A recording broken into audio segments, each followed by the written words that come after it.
Children, come back to online classes. Today we are going to see chapter 2 of Geography, Physical Features of India. Before teaching this chapter, let us see in the previous chapter what we have learned. Previous chapter was India size and location. India is a large country. It lies entirely in the northern hemisphere. The main land extends between latitudes 8 degree 4 minute north and 37 degree 6 minute north and longitude 68 degree 7 minute east and 97 degree 25 minute east. So our country has been entirely in the northern hemisphere.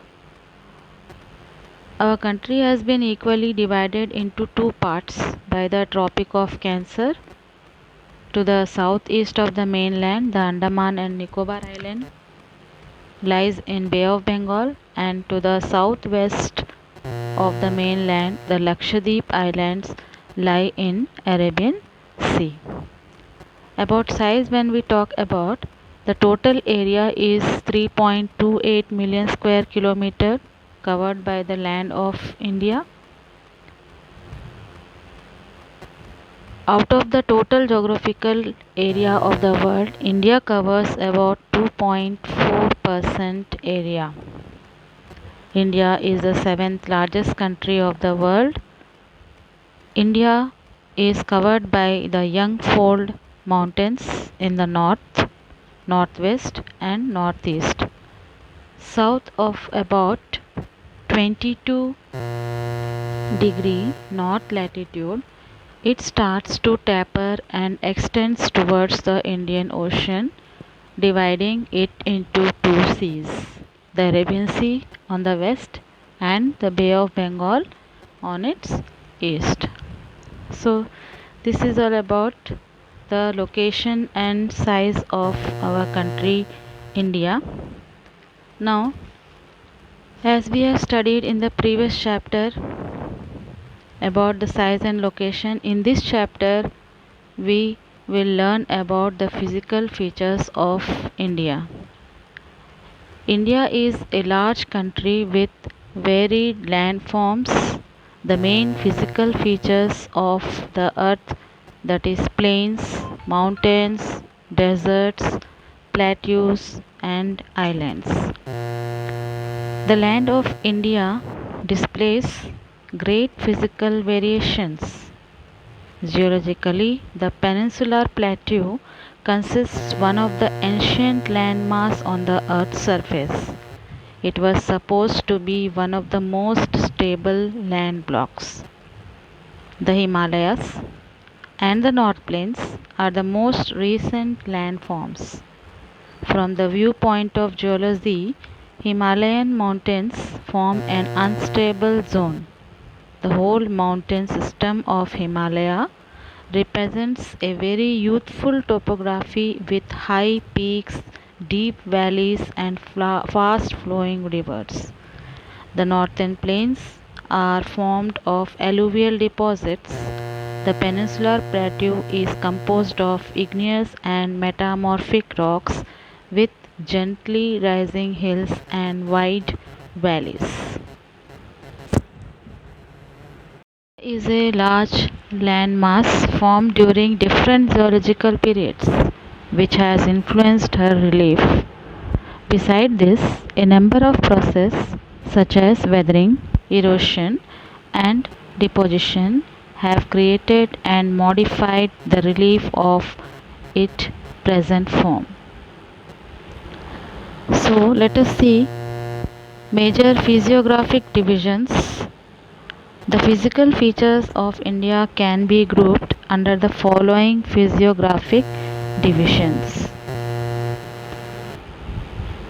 the Himalayan mountains, the northern plains, the peninsular plateau, the Indian desert, the coastal plains, and the island. Let us see in the map of India.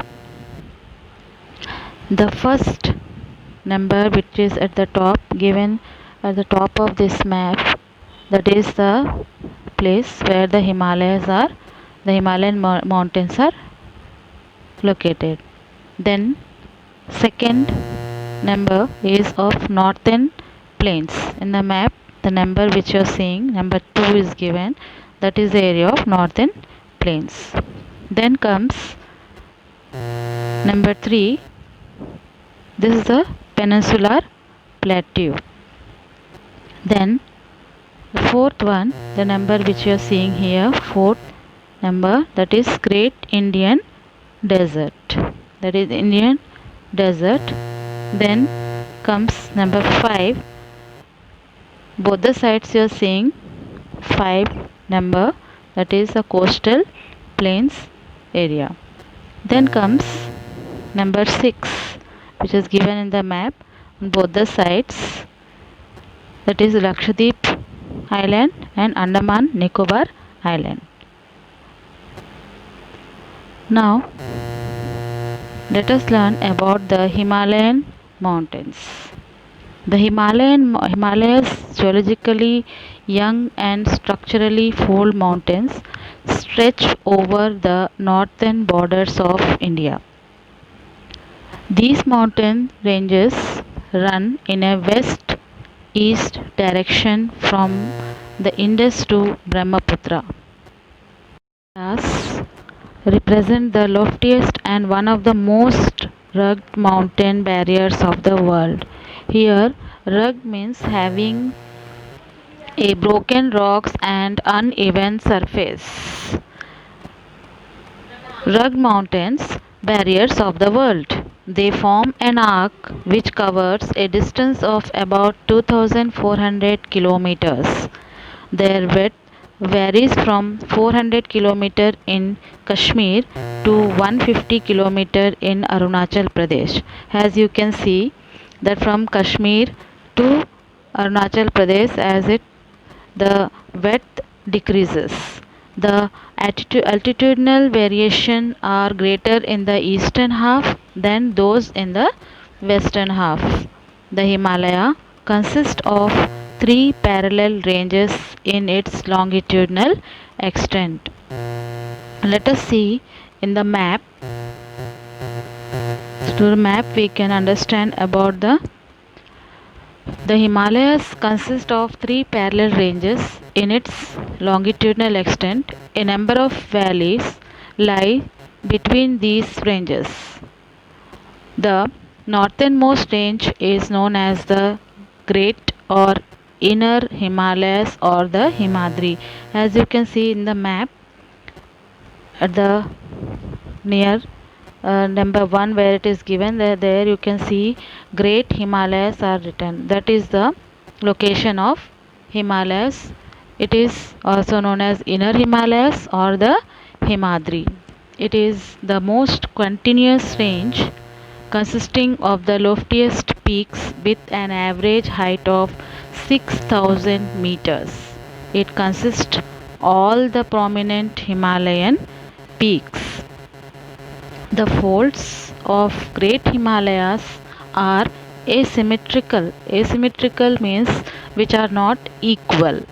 The core of this part of Himalayas is composed of granite. So granite is an intrusive igneous rock, has many uses in building, construction and architectural designs. It is perennially snowbound, that means it is always covered with snow, and a number of glaciers descend from this range. The range lying to the south of the Himadri forms the most rugged mountain system and is known as Himachal or Lesser Himalayas. So, where you are seeing here Great Himalayas at the top. So, to the south of the Himadri forms the most rugged mountain system which is known as Himachal or Lesser Himalaya. The ranges are mainly composed of highly compressed and altered rocks. Here Every time we are seeing that ranges. What do you mean by range? A ranges in geography is a chain of hills or mountains. So the ranges are mainly composed of highly compressed and altered rocks. The altitude varies between 3,700 and 4,500 meters, and the average width is of 50 kilometers, while the Pir Panjal range form the longest and the most important range. The Dauladhar and the Mahabharat range are also prominent ones. This range consists of the famous valley of Kashmir, the Kangra and Kullu Valley in Himachal Pradesh. This region is well known for its hill station. So that is all about the Himachal or Lesser Himalayas. Now, the outermost range, as in the map, you are seeing the outermost range of the Himalaya is Shivaliks. They extend over a width of 10 to 50 kilometer and have an altitude varying between 900 and 1100 meters. These ranges are composed of unconsolidated sediments brought down by rivers from the main Himalayan ranges located further north. These valleys are covered with thick gravel and alluvium. The longitudinal valley lying between Lesser Himalayas and the Shivaliks are known as dunes. Dehradun, Kotli Dun and Patli Dun are some of the well-known dunes.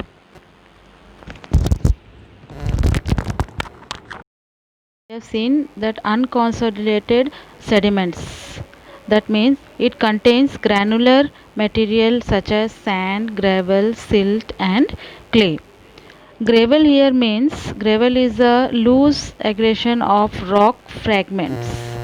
Then alluvium.